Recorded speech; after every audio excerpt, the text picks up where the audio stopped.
Salut à toi qui regarde cette vidéo. Je souhaite réellement que tu sois béni et encouragé à travers celle-ci. Sache que je suis vraiment super contente de faire cette vidéo et plus généralement de reprendre les vidéos sur cette chaîne parce que ça fait vraiment longtemps que je veux le faire.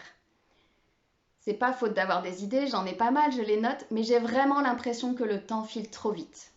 Il y a eu les 2 mois de vacances d'été de mes enfants, puis la rentrée où tu sais ce que c'est, il faut tout remettre en place, tout réorganiser et ça passe très rapidement. Donc j'étais bien occupée ces derniers temps. Mais pour être 100% franche avec toi, il n'y a pas que ça. Il y a aussi des circonstances difficiles qui me bloquent parfois. En tout cas, me prennent pas mal de temps et d'énergie. Et c'est justement l'objet de cette vidéo. Alors, je te rassure, si je veux t'exposer ici mes difficultés, c'est pas pour que tu sortes les mouchoirs et que tu pleures. J'ai vraiment envie, au contraire, de te partager ce qui me permet de tenir bon. Alors, rapidement, quelles sont mes difficultés principales ? Je ne vais pas entrer dans tous les détails parce que je pense que ce n'est vraiment pas nécessaire. Je vais te parler de mes 2 principales difficultés du moment. Première difficulté que je rencontre, c'est ma santé. Je souffre de plusieurs pathologies. Une hypothyroïdie, une spondylarthrite ankylosante et une sclérose en plaques. Ce sont des maladies auto-immunes que la médecine ne sait pas guérir pour l'heure. Pour ces maladies-là, j'ai des traitements, par exemple pour les douleurs de la spondylarthrite, pour réguler la production d'hormones thyroïdiennes et pour juguler, en tout cas tenter de juguler, les poussées de sclérose en plaques. Je prends également un traitement pour dépression chronique. Encore, je te passe les problèmes intestinaux et autres joyeusetés de la vie. Tu l'auras compris, ma santé n'est pas folichonne. Pourtant, ça ne se voit pas comme ça en fait. Mes handicaps sont plutôt invisibles ou très peu visibles. La seule fois où on pouvait voir que j'avais un handicap, c'était lors d'une poussée de sclérose en plaques où j'avais quasiment perdu l'usage de ma main droite. Je pouvais à peine écrire et presser une éponge, c'était très compliqué. Mais aujourd'hui, ça ne se voit pour ainsi dire plus. Et pourtant, crois-moi, les handicaps sont bien réels. Mon quotidien est souvent rythmé de souffrances, de limitations physiques et surtout d'une immense fatigue chronique. Et cette fatigue, elle est encore accrue par ma deuxième difficulté, j'y viens justement. Ma deuxième difficulté, c'est les besoins intenses de mes enfants. J'ai seulement 2 enfants, mais j'ai bien l'impression d'en avoir parfois plus que 2. Tu sais, c'est comme la météo quand on te parle du ressenti. Il fait 25 degrés dehors, mais tu as l'impression qu'il fait 29 degrés parce qu'il y a un vent subsaharien ou je ne sais quoi. Eh bien, pour moi, c'est pareil. J'ai que 2 enfants, mais parfois j'ai l'impression d'en avoir 15.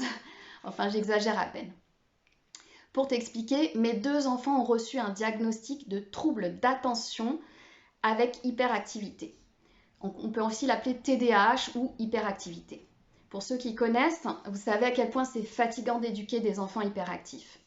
De surcroît, ma fille a également des problèmes de troubles multidys, dyslexie, dysgraphie, dysorthographie et certainement aussi dyscalculie. Bref, ça a été assez compliqué pour elle d'entrer dans les apprentissages et ça a causé énormément de crises à la maison à cause des nombreuses frustrations qu'elle a pu rencontrer.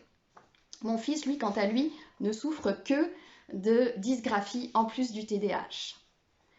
D'un autre côté, Dieu merci, le Seigneur a été vraiment très généreux avec eux parce que parmi les nombreux cadeaux qu'il leur a faits, il les a tous 2 dotés d'une très grande intelligence.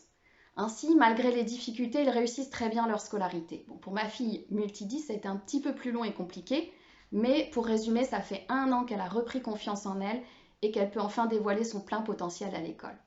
À présent, je sens qu'ils sont vraiment sur de bons rails et j'ai confiance pour l'avenir. Vous pouvez vous demander alors où est mon problème aujourd'hui ? Eh bien, mon gros souci, c'est le quotidien avec mes 2 enfants hyperactifs.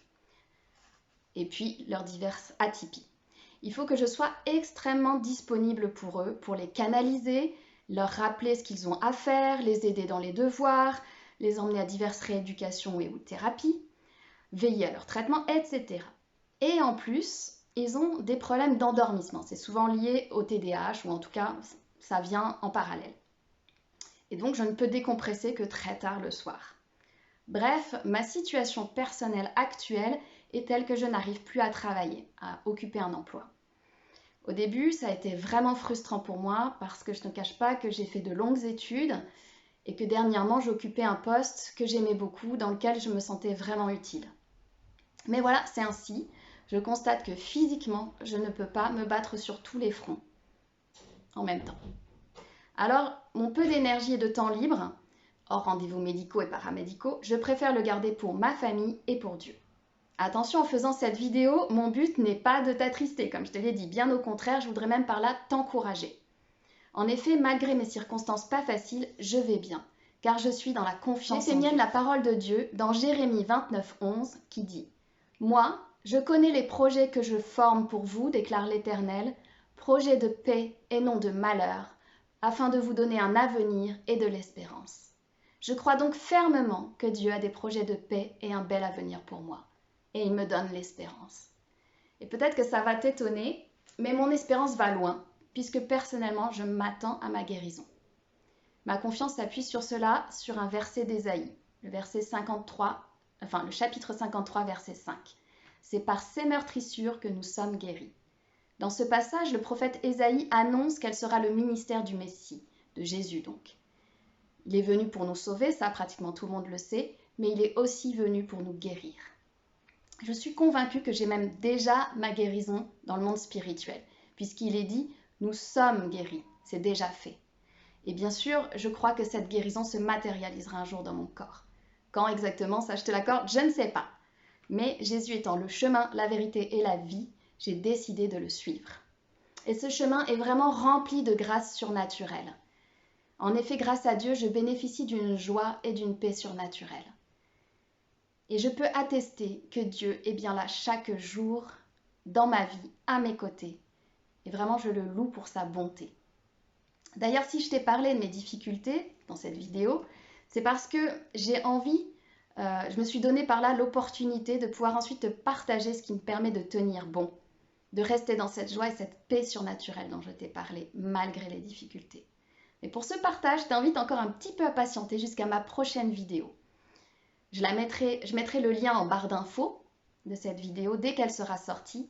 Et puis, si jamais tu veux t'abonner, tu seras notifié directement. D'ici là, je prie que tu sois vraiment richement béni et que tu aies l'espérance que Dieu est avec toi. Amen.